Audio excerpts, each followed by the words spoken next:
Good afternoon, ladies and gentlemen. This is Will Rawson on the Will Rawson Podcast, episode 4. First one on a video, I guess. And I'm going to talk about my favorite beers. I do not have any of them with me, because I'm on my lunch break at work, so can't drink beer at work, so. But I will tell you what they are. Sam Adams. Number 1, Oktoberfest, but pretty much all of them except like 2. There's 2 gross Sam Adams. Then you got This Land's Lager from Marshall Brewing Company right here in Tulsa, Oklahoma. I love that. Some good stuff. Pacifico is number 3. Number 4 is Corona, not the virus. Number 5 is Pineapple Farm from Coronado Brewing Company in Coronado, California. But I like Sam Adams, I like pretty much all their beers. And honorable mention? I don't know. It's not really an honorable mention. I mean, White Claw's not really a beer, so it doesn't count. But there's no law when you're drinking the Claw, is what they say. And I definitely need a haircut. And I guess a lot of states are starting to lift the restrictions for the coronavirus, but I still think you still need to take those small precautions, like mask if you have them, gloves. Feeling sick, don't go around people with underlying health issues or children or older people, and call like the medical professional, your doctor or someone, or go to a testing site and be like, hey, I've been sick, can I get tested? I think they're starting to have more mobile sites and stuff, so go there, but also don't live in fear. This is America. And also I know the quarantine can be tough on veterans, especially, hearing about a pretty good veteran like advocate and like speaker who ended up becoming part of the, veteran suicide, the 22 a day, Corporal Roy Patrick Hamill. He was with 2-8. I think his last deployment to Afghanistan, he was wounded and became an amputee. And he was a pretty good veteran advocate, like talking to people, But I mean, the quarantine really took a toll on him, from what I've read. So basically, my advice is check on your brothers and sisters. So, I know I'm really bad at keeping in touch with people, but that's no excuse. We need to look out for each other. We can't expect the government or civilians, president, Congress, Senate, anyone to, the VA to fix this all on their own. We have to get out and help each other. And talk about our experiences with each other and just, help each other out. And just talk smack to each other, like we did in the old days when we were in whatnot, just, that'd be my guess. Because I really don't have the answers on 100% on how we could stop this veteran suicide thing. Because sometimes veterans are committing suicide are people that didn't even deploy, so. It's a mental health problem, so. I am not a mental health professional, so. Take what I say, as for what it is. Just a guy, just a veteran talking. And hopefully everybody's doing okay. You can't complain. Could be worse. Things should always be worse. I'm just thankful every day for my family and friends, my job. I have a job, so that's cool. Get to work. Have a handsome son. He'll be 4 months old in 3 days, actually. Smoking hot wife. So I'm good. And if you pay attention to the news or the internet, so I don't know how much I talk about it on the news. Every time I watch the news, I haven't seen it. About the invasion of Venezuela by two former Green Berets, and I think 300 Venezuelans or mercenary commandos. Didn't go too well, probably because they were violating OPSEC and live streaming and tweeting about it. I mean, there was a third Green Beret. He runs some company in Florida, a security company, and he's like the mastermind behind it. But he wasn't on the ground with the guys in the invasion. Well, it didn't go very far. Didn't go very well for them. They tried an amphibious assault, which who do they think they are? The United States Marine Corps? No. They tried an amphibious assault on one of the port city near Caracas, the capital. That didn't go very well. They were intercepted by Venezuelan security forces and quickly, captured. I mean, and it appears that the Green Beret guy, the owner of the security company behind this, was motivated more by the money for the capture of Venezuela's president or leader, Nicolas Maduro, instead of the Green Beret motto, "De oppress liber," I think, which means liberate the oppressed. Seems like he was more motivated by the money and the fame, and instead of following the rules of unconventional warfare, which when you're going up against a standing army and you're a small group of mercenaries, maybe do guerrilla warfare, and that way, is you're not a standing arm military going up against another military. Maybe you do that instead of maybe looking at going on a plan that looked like I thought about when I was in high school, when I read about POW MIAs, and I was like, hey guys, we may have left some of these guys behind in Vietnam. We should go find them, rescue them. Like some half-ass, JROTC plan. Because that's really what it looks like. It doesn't look like it was planned by Special Forces operators at all. I mean, literally, whenever they literally should almost take these guys as Special Forces tabs away, because that plan was stupid. I mean, I know every plan goes to shit. Like, perfect plans will go to shit as soon as you take contact, but that was just absurd what happened. I mean, like you said, they probably should have went about it another way. But I mean, hopefully those two guys, former Green Berets that are there, or Army Special Forces guys, hopefully, Special Forces and Green Berets are the same thing, but most Army Special Forces guys do not like being called Green Berets, so hopefully those guys, we get them back, and, they get a WTF from everyone in the Special Forces community about why.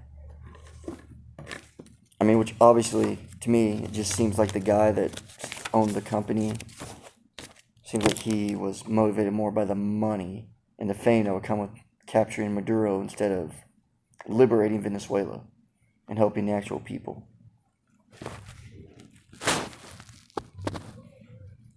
But, yeah, my hair's crazy, I know. Hopefully no Sergeant Major First Sergeant sees this and yells at me. Or gun. But anyway. And normally I go to Rocklahoma every year for Memorial Day weekend and work, but Rocklahoma's canceled, so to figure out something else to do. I mean, on Mondays I go to the cemetery and honor, fallen Marines that I know that are there. Of course, this year I also got to Snake Creek and put a flag there for my grandpa. But, that's coming up not too soon. And I'll be doing a podcast about that, honoring the fallen. Just remember what Memorial Day is about. The reason why you can go to the lake and barbecue is because those that paid the ultimate sacrifice. But I mean, at the end of the day, they did that so that people could enjoy life and freedom that we have here. So, and yes, I'm wearing a Marine Corps shirt. And my hat is from the Foundation for Exceptional Warriors. I got this at my first year Oklahoma. It's a great veterans group, as is Reuniting After the War. It's another good one. Rucking for Raiders, the Marine Reconnaissance Foundation, Purple Heart Association. There's a lot of good veterans groups out there. In fact, I'll probably make a list so that I can write down a list so that I can talk about them on my next broadcast or podcast.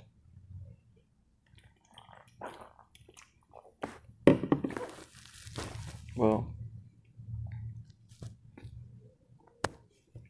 anyway though,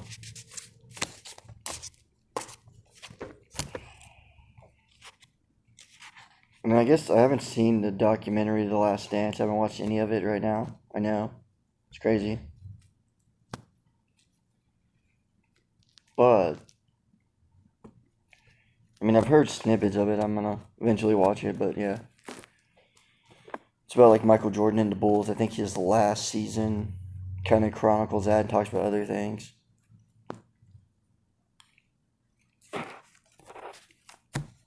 But man, then oh yeah, the NBA draft's going to come up soon. But the NBA doesn't know if they're going to do their season or not. Because, I mean, technically they could start the playoffs now, I guess. I mean, it's going to suck for some teams that could have maybe were, if they made a run, could have, like, you know, got that 8 seed or moved up, or like a team like Oklahoma City could have moved up maybe as high as 3 in the West. I think they're sitting at 4 or 5. I think 4 seed. But, like, or they might be 5. But, you know, they were sitting at a, you know, they can move up in seeding, which is home court advantage for, you know, a certain amount of rounds, so.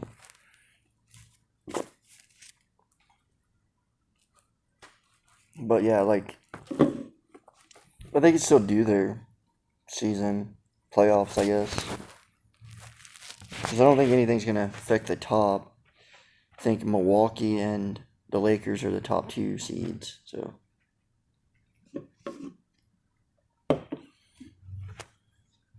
Which, obviously, that affects the draft, so.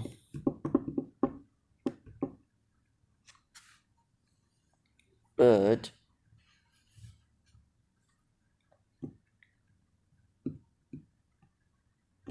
oh, that's fine. But yeah, like, so, there's that. I probably need to shave, too. Because I can't grow a beard, so there's no point in having facial hair, really.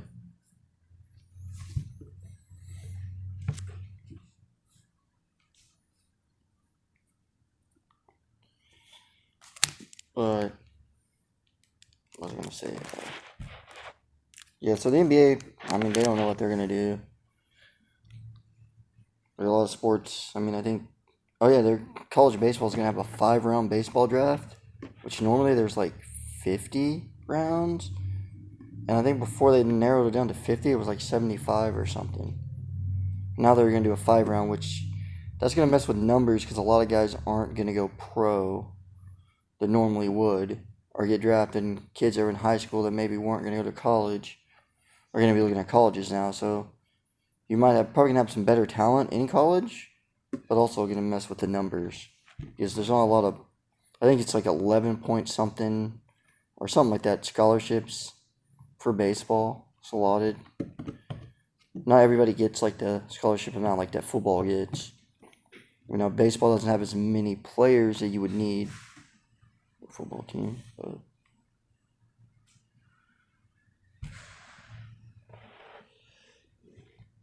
that's, I mean, so that's, I mean, it's a pro and a con for college baseball when it comes back. I mean, I'm a little sad and disappointed as far as college baseball goes that there won't be a College World Series. We won't get to watch, you know, Omaha. That's just like synonymous with, you know, watching people playing the College World Series. Watched that since I was a kid, so that kind of sucks. Anyhow, sports, I think, is really all I can think about. Is, oh, wait. And it'd be interesting to see how some of the NFL season goes. with, like, see how the Bengals do with Joe Burrow, and if they trade A.J. Green, then you got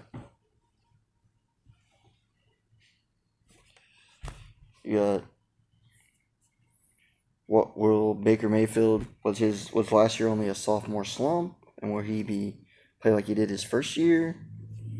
What about Kyler Murray in the Cardinals?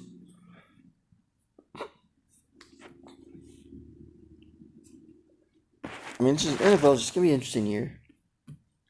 Just like Tom Brady's no longer with the Patriots, so they say that. So is New England still the team to beat in the East, or is it Buffalo, or were the Jets or Dolphins?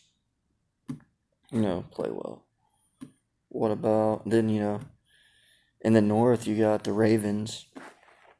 Can they get to the Super Bowl because they fell short? Obviously. You got the Ravens in Pittsburgh. Will they be back with Big Ben healthy? And you got obviously Cleveland and Cincinnati, 2 wild cards. And then you got the South. What about the Phillip Rivers-led Colts, Jacksonville? They got Gardner Minshew, Mania. Titans got Ryan Tannehill back. Derrick Henry in that defense. Then you got, who else was in that division? The Houston Texans. How would they be with trading Hopkins away? What will David Johnson do for them? Then you go to the West, obviously the Chiefs, but how much will the Broncos improve? What about the What about the Chargers, since they no longer have Phillip Rivers? They have Tyrod Taylor and Justin Herbert. Then you got the Chiefs. They're obviously Patrick Mahomes. Then the Raiders. They're in Las Vegas now. What will John Gruden, Derek Carr, and then Josh Jacobs do? And then in the NFC, you got, the Cowboys. Are they still the beast of the East? Well, the Eagles, Carson Wentz going to remain healthy, or is Jalen Hurts going to end up playing? And then you got the Giants. What would year 2 of Daniel Jones quarterbacking be like? And then the Redskins. Ron Rivera's there. Is he going to get them? Are they going to be competitive, or who's going to be their quarterback? If Alex Smith comes back from injury, is he going to be their quarterback? Or is Haskins ready to take that leap? Or will Rivera turn to his formal backup quarterback in Carolina, Kyle Allen? Who knows? And then you got the NFC North. Well, was Mitch Trubisky going to convince the doubters and everyone in the Bears organization that he's legit and prove them wrong? And what about Aaron Rodgers and the Packers? Because Aaron Rodgers obviously probably isn't happy that they drafted Jordan Love in the first round. And then the Vikings. Can Kirk Cousins and them get it done? And then what about the Lions? Are they going to make the playoffs or what? Or is their coach going to get fired and GM going to get fired? And then you go to the South. That's going to be an interesting division. Carolina has Teddy Bridgewater, but they lost in Christian McCaffrey. Bridgewater's now their quarterback. But they lost Luke Kuechly, one of the best defensive players in the game, at linebacker. He retired. So Matt Rule, their new coach, former Baylor coach, that might hurt that right there could, I don't know if they're going to be any good or not. And then you got, what about Atlanta and Matt Ryan? Are they going to get back on track after their ridiculous Super Bowl loss to the Patriots, where Patriots came back from the largest deficit, I think, in Super Bowl history and won? Are they going to finally get over that? Matt Ryan and Julio Jones going to get them into the playoffs and make a run? What about the Saints and Drew Brees? And then you got Tampa with Tom Brady and Rob Gronkowski and Mike Evans. That's a crazy offense for Bruce Arians. And then you go to the West, you got Seattle's probably in San Francisco, the two top teams there. Jimmy G in San Francisco, then you got Russell Wilson in Seattle. Then the wild cards are Arizona Cardinals with Kyler Murray, and just a few years removed from being in the Super Bowl themselves, the LA Rams and Jared Goff. It's gonna be intriguing football season if it actually happens. It's gonna be interesting to see like where certain teams go. But that's all I really have, I guess. Talking about some sports, This is like veterans drinking and talking about stuff, life stories. And whenever quarantine's over and I can get some more of my veteran bros to talk about stuff, we'll do a live podcast or broadcast with some others. Well, thanks for listening, and everyone have a nice day.